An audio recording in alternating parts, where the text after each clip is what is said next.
Ok, bienvenidos a Jamba, a los seminarios de semillas que hacemos este verano 2010. Hoy tenemos una visita muy especial, es un banco que se llama Carnavia, vienen de Granada, cultivador de pro, de los de banco pequeño, que lo va afianzando. Muy interesante lo que nos va a contar sobre su historia, sobre cómo se ha creado y sobre sus genéticas. Aquí os presento al genetista y creador del banco, Pato, un aplauso, os lo dejo. Buenas tardes. Lo primero, daros las gracias por haber venido, dar las gracias a Jamba por darme la oportunidad de poder hablar con vosotros de cerca y además durante un buen rato, porque por gracia o por desgracia el único contacto que puedo tener con la gente cultivadora ahora mismo es o en las ferias o por internet, por mensajes, ¿no? Y a mí realmente el contacto que me interesa es los cultivadores, ¿no? Porque no hace tanto yo era cultivador, era simplemente cultivador normal, ahora soy un cultivador profesional, algo un poco por ponerle algún nombre, ¿no? Simplemente he tenido la suerte de contar con gente que me ha apoyado en este proceso y os voy a contar un poco de nuestra historia, ¿no? Carnavia sí, a lo mejor para los que seáis un poco más mayores recordáis que es un banco que se fundó hace bastante tiempo, es uno de los primeros bancos españoles. Era bastante conocido en su momento por tener muy buenas genéticas y muy buenas genéticas del extranjero y contaba pues con genéticas Sinaloa, genéticas uzbecas, genéticas bastante logradas y fue un punto en el que empezó a surgir la necesidad de hacer semillas feminizadas y en ese momento el banco cometió un error, un poco lo que comentaba en la charla al principio, todos cometemos errores. Y ya no sabemos si fue por desgana, si fue por cualquier motivo externo, fallaron en el método de hacer feminizado. Cuando pones en el mercado unas semillas que no son feminizadas y las vendes como feminizadas, sobre todo, estamos hablando de los 90, primeros de milenio, las semillas costaban bastante más caras, supuso un golpe bastante duro a la marca y la marca un poco se vino abajo y ha estado bastantes años prácticamente sin hacer producción comercial. Hace 3 años tuve la suerte de que empezaron a comentarme si queríamos retomar el camino de Carnavia. Para mí fue una suerte, porque no es lo mismo montar un banco de semillas desde un principio que montar un banco que ya tiene una estructura, que ya tiene una serie de pautas ya establecidas, ¿no? Obviamente le hemos dado un buen cambio de imagen, le hemos dado un buen lavado de genéticas incluso y entonces hace un par de años me comentaron ya de ponernos profesionalmente a seguir con este proyecto, ¿no? Y bueno, en eso estamos todavía. Es un proyecto, por eso decía un poco, ¿no?, que es un proyecto bastante joven, es un proyecto que muy mimado, muy cuidado, intentamos sobre todo escuchar a los cultivadores, porque la adaptación del banco a los cultivadores es lo que personalmente yo creo que debe llevar al éxito, no ganar copas, no ser la más vendida incluso, eso no tiene nada que ver. Tiene que ver la sensación que tú le transmites a la gente y la sensación que la gente coge de vosotros, ¿no? y de las plantas, porque yo puedo tener un contacto con la gente como ahora, ¿no? O por internet, yo procuro siempre contestar a los mails 24 o 48 horas máximo porque es un contacto, ¿no? Tengo contactos con gente de países del este sobre todo, que para ser un banco español tenemos mucho más éxito fuera de España, sobre todo en países del este ahora mismo. Entonces mantengo mucho el contacto y intento adaptar nuestra genética siempre a esta gente. Porque para el público español las pruebas, las genéticas están probadas aquí, con lo cual sé que van a ir muy bien, pero darle los matices, que son realmente lo que a un cultivador le llega, es decir, a mí que me lleguen varios cultivadores polacos y me digan que mis variedades les encantan porque aguantan muy bien las temperaturas bajas, aguantan muy bien las plagas de hongos, etcétera. A mí eso es lo que he dicho, este tío ha encontrado el matiz, porque plantas como las mías hay muchas y bancos hay muchísimos, y bancos buenos, que es la suerte que tenemos ahora, hay a patadas. Esa es una gran suerte que contamos ahora todos los cultivadores, y es que hay un nivel que obviamente hace 10 años no había, hay un nivel que hace 4 años no había ni siquiera. Hemos pasado a unos parámetros de cultivo bastante adaptados a lo que requerimos ahora, ¿no? que queremos más producción, menos tiempo y optimización del cultivo en cuanto a gastos y en cuanto a producción, ¿no? Básicamente, el motivo de estar en un banco de semillas es conseguir esto, ¿no? Que la gente, cuando compre tu paquete de semillas, pueda decir, oye, a lo mejor no la vuelvo a comprar, pero mira, me ha salido un plantón y de este plantón lo voy a hacer madre y de esta madre voy a hacer esquejes y de estos esquejes igual algún día saco una genética. Eso es lo que a mí realmente me motiva cada día a seguir trabajando, lo que me motiva a seguir con las plantas, ¿no? Y es un poco la historia de este banco. Es un banco y que ya os digo, no me preguntes por qué tenemos mucho más éxito fuera de España. También a lo mejor es que no hayamos visto el negocio aquí tan claro, porque aquí hay marcas muy potentes, ¿no? Está Dinacem, están los mismos de Sweetseeds. Hay una serie de bancos muy potentes que realmente hacen muy buen trabajo y hacen un trabajo muy parecido al nuestro, que lo que importa es el producto final para el cliente, no tanto el negocio. Y ese es un poco el matiz que tenemos los bancos españoles diferentes a los bancos holandeses, ¿no? No contamos tanto el hacer dinero o hacer negocio como ofrecer un servicio de calidad a un cultivador que lo necesite, sobre todo el cultivador novel y el cultivador que hace cosechas y quiere mejorarlas. Y eso solo se consigue haciendo cosechas. Eso no hay otra manera de hacerlo. O sea, yo no tengo una mano más verde que cualquiera de los que estéis aquí. Yo lo que tengo es la capacidad por trabajo de poder estar con las plantas mucho rato, de poder hacer muchos cultivos a la vez. Y eso es lo que hace que uno como cultivador avance. Y eso es lo que uno tiene que siempre tener en mente, aunque te salgan mal las cosas. Porque a todos nos salen mal las cosas, todos tenemos fallos y somos, aparte de todo, estamos trabajando con seres vivos. Unos seres vivos que aguantan mucho, porque son muy especiales por eso, aguantan mucho. Y tienes que tener muy mala mano para cargarte una planta de hierba.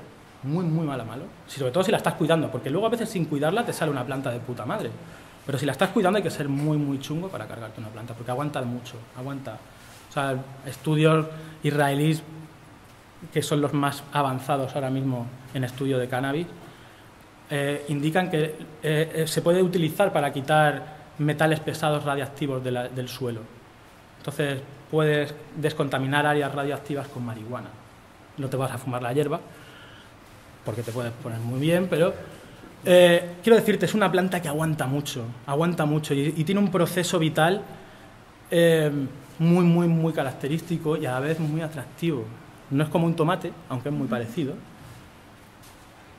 pero tiene el punto este, ¿no? De que cuanto más le das, más te respondes como un niño pequeño. Se lo estaba comentando antes aquí. Hay variedades que cuando están tan a gusto tardan siempre un poco más en romper a florecer. Eso es inevitable. Nadie puede, aunque tú marques en un catálogo unos parámetros de cultivo, esto tarda tanto tiempo, no sé qué. Siempre, si tú tienes a la planta a gusto, va a tardar más. Siempre. Te va a dar más.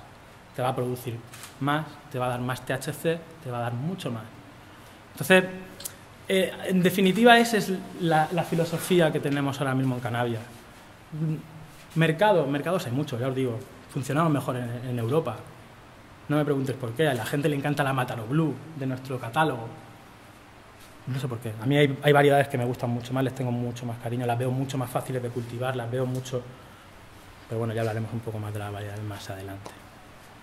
Os voy a contar un poco también mi historia de cultivador, pues para que veáis que muchas veces la suerte está en el factor de tu vida, ¿no? Entonces, yo era un cultivador normal, mis 2 plantas en interior con un foco robado de un parque, puesto ahí, con las plantas muriéndose en maceteros de arcilla. Y un día, de buenas a primeras, mi novia me dijo, oye, ¿nos ha salido un trabajo en Suiza para pelar hierba? Y dije, joder, de puta madre, ¿no? Vamos a pelar hierba. Y ahí que se fue el tío a Suiza y de repente, en lugar de ponerme a pelar hierba, me metieron en una plantación de plantas madre con 400 plantas madre. Que eso, encima te lo dicen en inglés y te dicen mother plants, te dicen clones. Tú dices, ¿qué coño estoy haciendo yo? ¿Sabes? Esto es una planta, ¿sabes? Ahí uno aprende. Es lo que te digo. Uno aprende, por sí o sí, o sea, te puedes ir, yo podría haber dicho, oye, aquí te quedas con tus 400 plantas, yo me voy a mi casa. Pero ahí fue donde a mí me cambió el chip con las plantas. Yo antes pensaba que una planta doméstica, geranio, cualquiera, está ahí. Yo pensaba en que eran como, con todos mis respetos, como un ser en coma, es decir, ahí está, vegetando, haciendo su... Y ahí, cuando tienes 400 plantas madre, que uno puede decir, joder, si son todas iguales, ahí es cuando empiezas a ver cómo son distintas cada una. Cómo la planta, según tú la tratas, te responde. Cómo la planta te habla, necesito agua, necesito potasio, necesito no sé qué. La planta te habla. Y la planta es más lista que tú. La planta ha sobrevivido muchos años antes que tú y va a sobrevivir muchos años más que yo. Porque es mucho más lista, es mucho más sabia. La planta pierde hojas. Uno dice, qué bonito el otoño, ¿no? Porque la planta pierde hojas. La planta pierde hojas para darse alimento. No es para que tú veas un atardecer bonito en otoño. Es porque con ese mismo humus que se genera, toda esa microcapa, ahí tiene su alimento para el invierno, para pasar un invierno fuerte, para proteger sus raíces. Que eso es algo que mucha gente olvida. La planta es muy bonita de macetero para arriba, pero realmente lo importante está abajo. Eso lo aprendes cuando tienes una plantación de 400 madres. Eso aprendes a clonar, aprendes a coger esquejes sanos, aprendes a descartar esquejes que no te valen. Ves la diferencia de genética. A mí me cambió tanto la vida que decidí hacerme jardinero doméstico, porque veía que por lo profesional nunca iba a poder en España trabajar haciendo madres, haciendo semillas ni siquiera. O sea, era una cosa que yo jamás había pensado. Entonces dije, lo que más me puede acercar ahora mismo a las plantas, ¿qué es? Ser jardinero.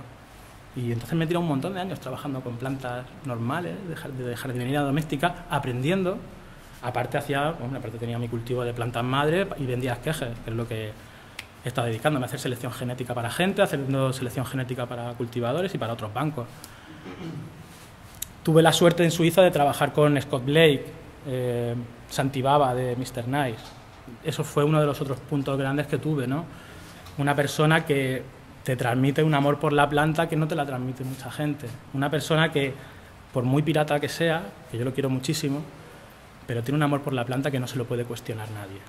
No se lo puede cuestionar nadie. Y tiene los sistemas de probar plantas, de selección genética, más adaptados a las personas como nosotros que nadie. Porque básicamente yo le preguntaba, bueno, ¿y cómo eliges las variedades, no? Decía, pues cojo la hierba de una planta, cojo la hierba de otra, las mezclo y me las fumo. Y si me gusta, saco la planta. Y si no, pues a probar otra variedad. Y es así de simple. A veces mucha gente pensamos que la selección de variedades se debe hacer solamente con unos parámetros biológicos o quizá un poco más de genética. Lo básico es fumarla y el efecto que te produce al fumarla. Y las variedades, cuando tú las pruebas, si estás buscando sabor, eso te da un... mezclarlo, es así de simple. A mí me gustó mucho el sistema y es el que yo utilizo. O sea, yo para hacer nuevas genéticas lo que hago es probar hierbas juntas, fumármelas y a ver lo que sale. Para hacer semillas, pues ya es otra historia, pero en trabajar hay que ser muy simple, ¿sabes? Trabajamos con plantas, no somos neurocirujanos. Entonces, hay que estar muy abierto a que las plantas tienen su desarrollo propio, las plantas tienen su vida propia y tu vida va paralela a la de las plantas. Entonces, tienes que aportarles lo que necesiten y tú tienes que coger lo que puedas recibir de esas mismas plantas. Y en ese sentido, pues ya os digo, hace un par de años, después de trabajar mucho, después de tener mis malas experiencias, ahora que somos cultivadores, estábamos hablando de los robos. Yo hace 4 años estaba llevando una cosecha de exterior bastante grande y vinieron a robarme con pistolas. Y son cosas que te marcan, ¿no? Un poco por lo que os decía, que yo jamás pensaba que iba a trabajar por lo legal en España, ¿no? Porque siempre estaba lo ilegal y siempre con el miedo a que te venga la policía, siempre con el miedo a que te venga un ladrón. Y de repente, ¿sabes? El insistir, el decir, oye, esto es lo que yo quiero hacer, ¿no? Para esto es para lo que yo valgo. Porque valgo para muchas cosas, pero para lo que más valgo es para las plantas, eso lo tengo muy claro. A veces solo hay que aguantar. Solo hay que decir, ni esta gente va a acabar conmigo, ni esta gente va a meterme a mí la paranoia para que yo no pueda hacer lo que realmente quiero. Por eso hay que aguantar, y adaptarte. Si tienes que empezar a cultivar en interior como yo he hecho, pues tienes que empezar a cultivar en interior. Y es lo que hay.